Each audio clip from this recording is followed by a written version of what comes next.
Assalamu alaikum wa rahmatullahi wa barakatuh.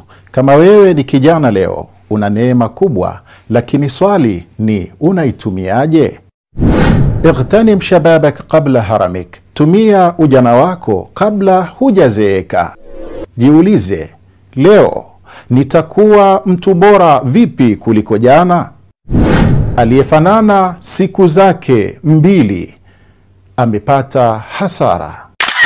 Panga majukumu yako, jiepushe na upuuzi.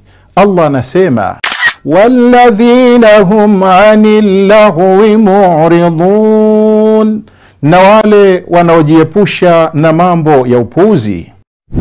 Tenga muda dakika 10 kila siku kwa ajili ya tafakari, dhikri au Qur'ani.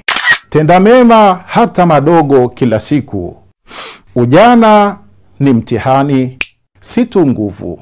Follow kwa vidokezo zaidi vya maisha ya maana.